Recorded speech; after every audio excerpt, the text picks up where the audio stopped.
Alberto Acosta, gracias por estar con nosotros, expresidente de la Asamblea de Montecristi. Alberto, ¿qué o por qué razón el pueblo esta vez debe de decir que no a la consulta popular? Buenos días, María Josefa. Yo creo que hay varias razones, pero las dos de fondo, porque estas preguntas planteadas por el presidente de la República en la consulta popular no van a dar una respuesta adecuada a dos temas fundamentales. El primero, la inseguridad, y el segundo, la injusticia. La inseguridad, ¿por qué? El mismo presidente reconoció que en sus 4 años de gestión ha fracasado en dar una respuesta en el tema de inseguridad y que por eso iba a estudiar, iba a leer y que se iba a preparar para convocar a una pregunta. ¿Pero qué es una consulta popular? ¿Pero qué es lo que hizo?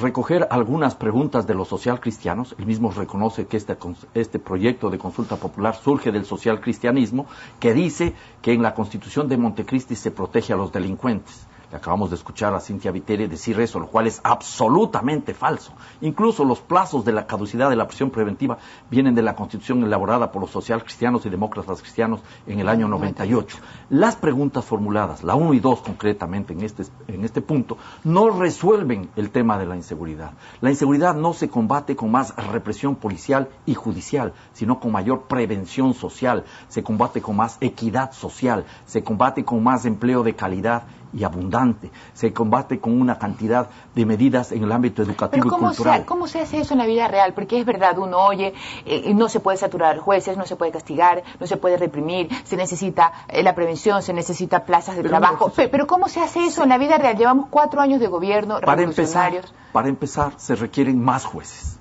Por ejemplo, hay 4.066 caducidades de la prisión preventiva durante todo el gobierno del presidente Correa. El 95% son en la provincia del Guayas. Hay gente que dice que aquí hay jueces más corruptos, más ineficientes y más jueces socialcristianos. Seguramente son estas 3 causas. Pero hay un problema adicional.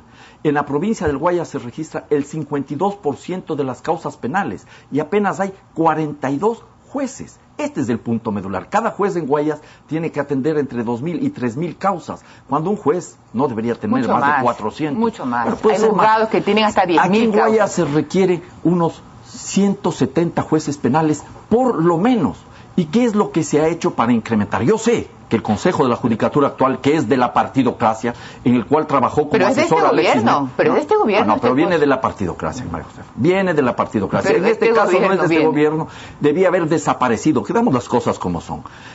Artículo 20 del régimen de transición de la Constitución de Montecristi dice que el Consejo de la Judicatura debía cesar en funciones 180 días después de entrada en vigencia la Constitución. ¿Ya? Eso pasó ya hace tiempo. Así es. ¿Y qué hizo el gobierno y qué hizo la Asamblea Nacional? ¿Y qué hizo el Consejo de Participación que debió haber llamado a concurso? Nada. Y además, porque no existía el Consejo de Participación Ciudadana. Bueno, posterior, desde marzo del año 2010. Pongamos las fechas y los tiempos y las responsabilidades concretas. Aquí tiene responsabilidad el presidente de la República, que no asumió el liderazgo para cambiar la justicia siguiendo lo que manda la Constitución de Montecristi. Punto 1.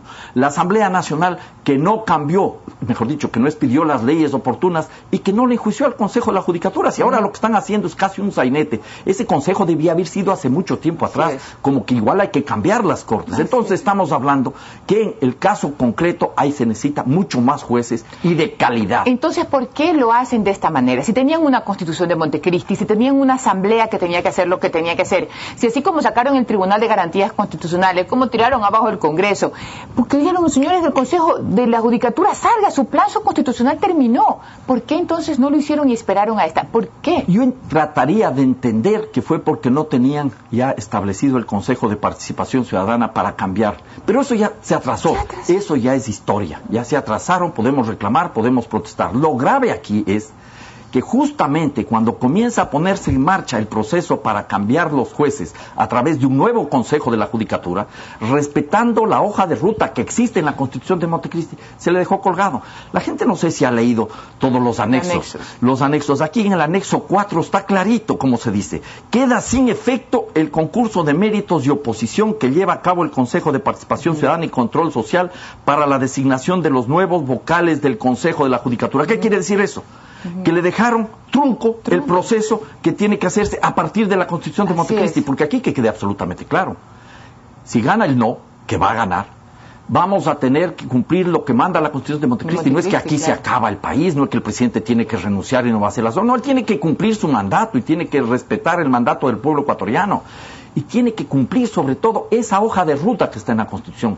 Artículo 20 ya determina que debía haber terminado el Consejo de la Judicatura. Artículo 23, cómo se cambia el Consejo de la Judicatura. Artículo 24, cómo comenzamos a cambiar las Cortes. Y luego tenemos todo el capítulo de la función judicial donde está establecido en los mecanismos para construir una justicia independiente, interna y externamente, desde los orígenes. Y luego está el Código Orgánico de la Función Judicial. Si yo no sé por qué no ponen en marcha eso. La pregunta aquí de fondo es, ¿por qué el presidente de la República nos invita a violentar colectivamente la Constitución de Montecristi, que él dijo que era un canto a la vida, que iba a durar 300 años y que teníamos nosotros el deber ineludible de defenderlo? Usted lo conoce más que el pueblo, Alberto. Seguramente usted sabe por qué. Bueno, yo no sé por qué. Le soy absolutamente franco aquí a la ciudadanía. A ratos creo que estamos viviendo el caso del otro yo, del doctor Merengue. Yo no conozco al Rafael Correa actual, a quien conocí hace 20 años y con quien fui un gran amigo. Es otra persona. No está en la posición que yo le había conocido, ni en la actitud que yo le había conocido. A mí me preocupa mucho esta posición del presidente Correa. Ojalá cambie. Ojalá este mandato del pueblo, este mensaje que le va a dar el pueblo el 7 de mayo, sirva para que escuche, para que rectifique, porque queda claro, no estamos invitando a votar en contra del presidente Correa, ni a favor tampoco, porque ese no es el tema de fondo. El tema de fondo es posicionarnos como ciudadanía consciente, reflexiva, frente a una consulta popular, que a mi modo de ver no resuelve los temas fundamentales, que son la inseguridad y la injusticia. ¿Por qué?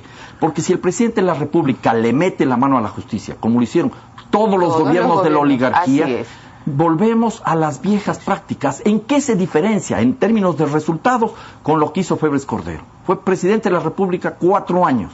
Y haciendo honor a su nombre, se llevó la tajada león de las Cortes. La tajada de león de las Cortes significó ser dueño del país por más de 2 décadas. Lucio Gutiérrez intentó hacer lo mismo, en complicidad con algunos partidos políticos.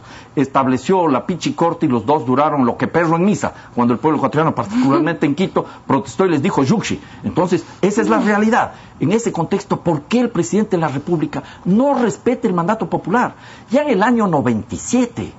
hubo una consulta popular, un referéndum, en lo que se dijo que la justicia no debe que las otras funciones del Estado no deben de meterlas, y el Congreso Nacional dijo última vez y le metieron la mano. Luego vino la rebelión de los forajidos. Luego vino la Revolución Ciudadana. Aquí está el documento básico de la Revolución Ciudadana. En la página 21 de este documento, Plan de Gobierno del Movimiento País del 2006, que fue elaborado también por Rafael Correa, se dice que necesitamos una función judicial independiente de los poderes políticos y de los poderes económicos. Lo acaba de decir Baltasar Garzón también. Bueno, lo necesitamos en ese sentido. Luego ratifica Alianza País en este otro documento, 15 de noviembre del 2010. Páginas 39, 40 y demás. Está claro, la justicia no tiene que ser interferida por la política, tiene que haber independencia política. Esa es una decisión política, evidentemente política, que no vamos a meter la mano, ni vamos a permitir que el poder político y el poder económico le metan la mano en la justicia. Eso se establece en el artículo 168, numeral 1 de la Constitución, independencia interna y externa. ¿Y ahora qué es lo que están planteando? Echar abajo el mandato popular, no cumplir con el mandato popular. ¿Y qué es lo grave?